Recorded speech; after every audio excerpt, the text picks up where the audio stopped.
নাম হচ্ছে জাক্কুম।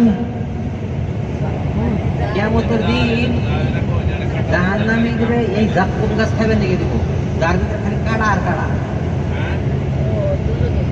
গাছের বগলে দাদা না কাটা কাটা, এই কাটা লাগাছে এই উঠবো না।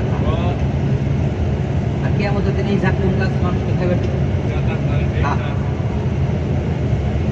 যারা দুনিয়ার ভিতরে আর খুব এসে আরামের সাথে আর মস্তি মজাক করে কাটাইছে না, বেঈমান ইমান নাই, তাদেরকে কিয়ামতের দিন জাক্কুম গাছ খাবে। এটা দিব খাওয়ার জন্য, আর পান করার জন্য কি দিব জানেন? যে পোষা পুষ। তাহলে পুষি বাসে বাকি এবার এত গরম হবো, পুষ যখন মুখের ভিতরে দিব, পেটের হাতটা ভুলি নাড়ি ভুলিটা আছে, এই গরমের ঠেলা একদম বল ফুটে আর পায়খানা রাস্তা খারাপ। পুষ বস্তু মানুষের খায় করতে চিন্তা করেন, জাহান্নামীদের খাওয়া হয় সেই দুটো, জাক্কুম গাছ আর এই পোষা পুষ। চিন্তা করা লাগবো। হ্যাঁ, ওদের মাল খালি, ঘুষের মাল খালি কি হবো চিন্তা করা লাগবো।